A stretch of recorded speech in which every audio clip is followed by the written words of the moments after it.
Phoenix, it's not cool to say you're from Phoenix. Like, I'm guilty of that too. Anybody that told me that they were born and raised in Phoenix and then they're in their 30s, I'm like, what are you doing here, Steve? You should leave. I don't trust you at all. You are and have been for your entire life so entrenched in this place. What did it take to get you to move? What's that been like? Well, what it really took is a pandemic. My body sort of had like this fight or flight response. And I was like, man, I got to get out of this country. Like, this country is not built for us. I wanted a challenge. I wanted to grow. And people say in New York, that's if you can survive there, you can live anywhere. You think you'll ever come back?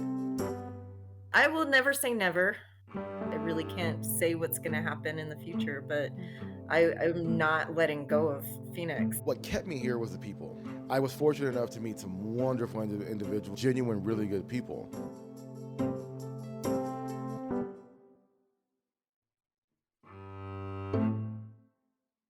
Phoenix is a bit of an enigma. On one hand, there is a lot of griping about this place where we all live, call it Phoenix or the Valley or the Phoenix metro area. It's a mecca of sprawling suburbs, strip malls, and chain restaurants. It's too hot to survive in the summer and full of retirees in the winter. It's devoid of original culture or art, and no one here supports the arts anyway. If you want to make something of yourself, you'd better get out of Phoenix. And did we mention the heat? These are things you've probably heard someone say or said yourself about Phoenix. And sure, there's some truth there, but we think Phoenix has an inferiority complex. It's a beautiful place to live. It's easy. It's still pretty cheap. It's full of culture and history and tradition. You just have to know where to look. And most of all, Phoenix is full of potential. Inferiority complex is right.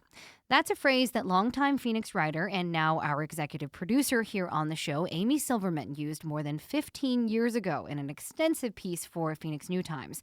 And I haven't been able to stop thinking about it since, as I've watched friend after friend after friend leave for greener pastures, bigger cities with more opportunities, more culture, more of a scene. As I felt the call to leave myself, to go to New York or LA or DC, to go to the big time, to get out of this place that never quite seems to live up to its potential. So I invited Amy to the mic today to help me introduce a new series here on the show that will dive into all of this. We're calling it Exit Interview. Hi, Amy. Hey, Lauren. Okay, so this will be a series of conversations with people who have left Phoenix about why and about, what it is about Phoenix that makes people seem to want to leave. Is this a pattern you've really seen a lot over the years? Oh, so much. To the point where when I meet someone new, I say, oh, it's nice to meet you, but you won't stick around long. Okay, so I want you to take us back to that piece you wrote for New Times this was 2005, to this idea of Phoenix having an inferiority complex, which I think fits it so well. Where did that idea come from? Somebody else had used the term kind of in passing in a conversation about something unrelated, and I latched onto it because it so reminded me of my experience with Phoenix, or as I concluded that essay, perhaps it's just me and I have an inferiority complex. So this idea, though, that we don't live up to our potential, that people leave for a reason, where do you think this comes from? I have wondered that so much. I don't know, because one of the things I love about Phoenix so much, and one of the things that I've made peace with, and I do know other people, other natives, people who've lived here a long time, who've gone through sort of the different levels of grief of living in Phoenix and come out on the other side and love it. The stakes are really low in Phoenix. It's a place that to a lot of people doesn't really matter, but it's also a place where a young person or even a not so young person can make their mark. And for me, that was one of the draws as compared with living in New York. I had been living in New York, and there were literally many, many other people named Amy Silverman who wanted to or were doing exactly the same thing I was doing or trying to do in New York. And I thought, well, this is ridiculous, and I don't know this place. I know Phoenix, so I'm going to go back. I'm going to go back there and cover it. I don't know what it is that keeps people from loving this place. So that's what we're going to dive into here. Amy Silverman, thank you. Thank you, Lauren. So now for our first exit interview. For Michael Turner, ending up in Phoenix was sort of a last resort when he was 18 and looking to get out of his hometown of Cincinnati, Ohio. I was applying all over, and I thought, oh, why don't I apply to Arizona State? And as you know, I think for the past 20-something years, they've been just accepting anybody because I definitely didn't have the best grades. I didn't even get accepted into like Ohio State didn't accept me. I would try to get into OU. I could have gone to Cincinnati, and I was like, you know what? I would love to just get out of here. I think I was lucky to have a perspective on the fact that I thought if I stayed in Cincinnati, I would never leave. So he went to ASU and got a degree in communications, which he says he's using today in a roundabout way as a stand-up comedian.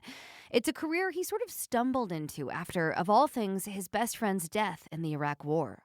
We were all super close, and I remember hitting up his family. It was like an instinctual reaction, and I hit up his brother that I knew real well and said I'd love to speak at the funeral. And I ended up speaking on his behalf. Multiple people did, but from the perspective of being his friend, I think at 21, nobody knows you better than your friends. Unfortunately, your family is out of the loop on some of the real shit that you're doing back then. Um, so I spoke at his funeral. Brandon Honner, may he rest in peace, and I'll never forget the feeling of speaking in front of a huge audience like that and having real control of it, and it really meaning a lot to people. And I remember looking over to my right, and I had the preacher was crying at one point and laughing at another point, and really knowing that my words had an impact and moved people, and the feedback that I had from close friends and even people I'd never met in my life that said that, you know, the way I connected really meant something to them that day. And it was at that point that I realized, like, I got to do something with communicating in a massive way or in front of audiences. And I didn't know how that would look. I remember thinking I would be like a motivational speaker or something like that, like Tony Robbins. And I was like, that's not who I am at all. Even though I do love a good Tony Robbins speech. I was also like high school, like most likely to be on SNL, vote, like all the superlatives, like class clown, so to speak. You know, I was always that guy too. And it didn't happen immediately, but years later, 2012, I finally said, I'm going to get up on stage and start stand up. As an up-and-coming comic in Phoenix at the time, Turner told me it was a great city to be in. Big enough to have some good clubs to play, but small enough to let an unknown kid cut his chops. So you're new to the stand-up scene. You're in Phoenix, 2012. What was it like? Was it welcoming? Was there a lot of opportunity for someone in that position at the time? I was fortunate, knowing what I know now about the scene before I started. At that point, the scene had grown into a city that had, like, you could get up on stage like almost every night. And that's a rarity. You know, if you're not living in New York, LA, Chicago or something, it's not a lot of scenes that you can really get good stage time almost every night. So I was really fortunate. Yeah, I had a lot of good opportunities. Sometimes you just know early on if somebody's kind of good at it. And I was also pretty self-aware. If I was bad, I think I would have known. Yeah. But I didn't. I was like, oh, this isn't going bad. And so the scene was supportive in that way. I think they knew, like, oh, this kid could be all right. And a lot of people gave me stage time, and it was good. Yeah, it was a scene that gave me a lot of love early on. He got better fast, playing bigger stages, earning a pretty decent following. He even started producing his own shows. One of them, a so-called fake news comedy show called This Week Sucks Tonight, that he produced with fellow Phoenix comedian Anwar Newton, became something of a runaway hit. It was a late night shows at 11 o'clock on Thursdays every week. And, you know, it was packed every week. I would say within the first, like, 3 to 4 or 5 months, it was it. And Trump had just gotten into office, so like we had a lot of fodder to talk about politically and like things like that. And it turned into something that got a lot of buzz and was filling up the front room of the Crescent Ballroom every Thursday night. The success of This Week Sucks Tonight kicked his career into overdrive. He and Newton started taking the show around the country, where sold-out crowds in New York and LA cheered them on, and the national comedy world took notice. But here in Phoenix, he said, things stalled. People from everywhere else would come into this market, and they would do This Week Sucks Tonight. And these are people that are great, amazing comics. Like, we would have Ty Rivera, we would have Marcela Arguello. Hmm. We had so many great stand-ups come through. People like Maz Jabroni would see This Week Sucks Tonight, and Jeff Ross sat in one time, and like Nate Bargatze watched it. Like Yeah. huge names, and they're Yeah. like, "This is crazy. This is what are you guys doing? This is so fun and nuts, and you guys are awesome." And I'm sitting there like, "Why don't you tell anybody in this city?" Phoenix didn't show up for them the way other towns did. They hit a ceiling here, and a pretty low one at that. Why are you doing this in Phoenix is a question he got used to hearing. So much so that finally he left. That's right. Like everyone else we'll talk to in this series, Michael Turner gave up on Phoenix, where he had invested years trying to build a comedy scene. Now he lives in Los Angeles, where he's seeing even greater success. His thesis on the Valley of the Sun is pretty simple. Phoenix doesn't deserve nice things. Nice things, he told me, he tried his hardest to create here. Here's our conversation. Was there a point at which it felt like you couldn't grow it any further? There were no more places for you to go in this city? What eventually drove you out? Yeah, I travel a lot around the country, and there's different markets. Like I referred to like LA and New York earlier being the big markets, but Yeah. like I've gone to Denver, and like right now there's something going on in Austin, Texas that is like taking over. It's a huge market now.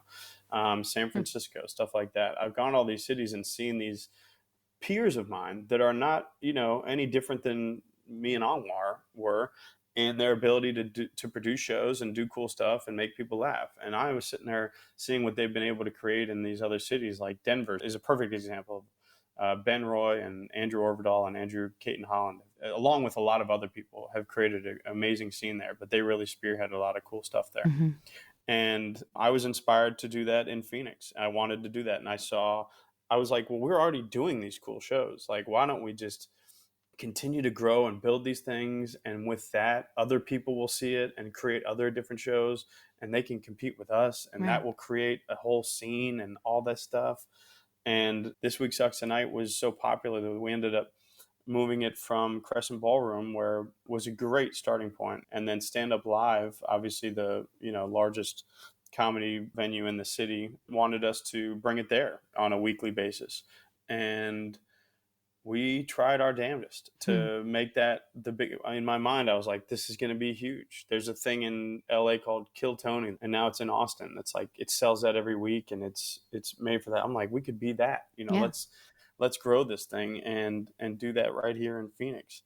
And we marketed it. We jumped on radio stations. We tried to tell everybody. We screamed it from all the mountaintops. Mhm. And we just hit, we'd never get over like 100 people there. And also, we appreciate every single one of those 100 people that came. Yeah. But it wasn't growing the way that we needed it to grow, just monetarily, right? To be able to not only make us money, but make the business money, like make Stand Up Live money too.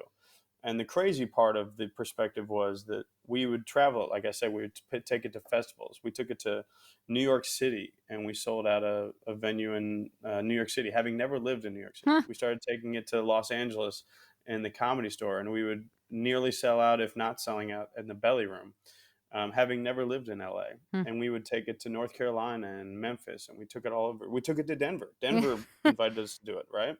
And the feedback was always from our peers, from people that had never seen it. They're like, what the hell is this show? This show needs to blow up. This should be on TV. This should be somewhere else. And this should be the biggest thing in the world. Yeah. And then we go back to Phoenix, and we're scrapping for people to care about it. Man. And it's like maddening. That's so Phoenix, right? Oh my God. It's like I say, I always think this is my big perspective on Phoenix is they don't deserve nice things, because I gave them nice things.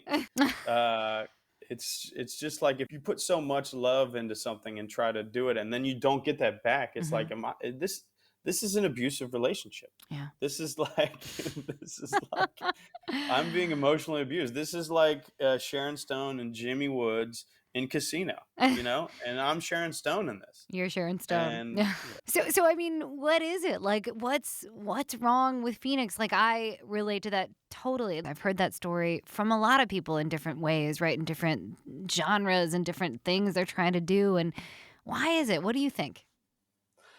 I think that I commented earlier that I'm from the Midwest, right? I came to Arizona from the Midwest. The majority of people in Phoenix aren't from Phoenix, and therefore they don't care about things that are created within Phoenix. Yeah. They would much rather hold out hope that the show that they love that started in New York or Chicago comes to visit Phoenix. Right. And then they'll show that the support that they've never shown anything in that city. So I think it's that. I think that nobody has roots there. In Phoenix, it's not cool to say you're from Phoenix. Like, I'm guilty of that too. Anybody that told me that they were born and raised in Phoenix and then they're in their 30s, I'm like, what are you doing here, Steph? You should leave. I don't trust you at all. So The difference is so stark. It's true. So tell us about your perspective on all of this now that you're in LA. You're doing really well there, right? Which is sort of ironic considering the massive competition probably in the comedy scene there, but it's something that you couldn't get here, right? So like when I moved to LA initially, I moved at the beginning of 2020. So crazy, horrible timing considering the next couple of years, right? Yeah. But we moved there having ran out of gas at our show in Phoenix and at Stand Up Live. And I will never forget me and Anwar being like, let's get the heck out of here and move the show. We already had it at the Comedy Store on a monthly basis. Comedy Store is like the mecca of all comedy, arguably in the whole world, but Yeah. definitely like in California and the West Coast. So it was amazing to do that. And then the whole world changed. But we've come back and we haven't been able to bring it back full steam, but we have been able to put it on multiple times. And it's crazy. Now I walk around town and in Los Angeles, I'm still introducing myself because I'm still kind of the new kid in town. Mm-hmm. And people will say, oh, I heard about your show. I heard about your show. And it's like, oh, so it's already getting appreciated here more than it ever has in Phoenix. And I've only been here a little bit. And people are like, yeah, I heard it's great, blah, blah, blah.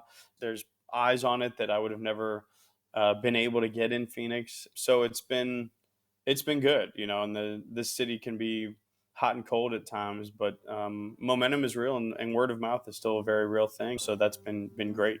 Yeah. All right.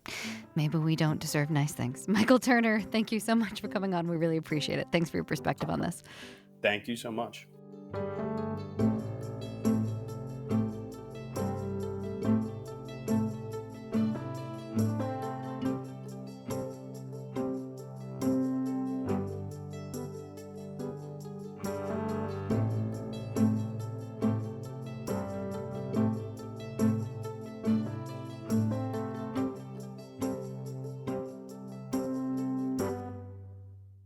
You have been listening to Exit Interview. An earlier version of this story appeared on KJZZ's The Show.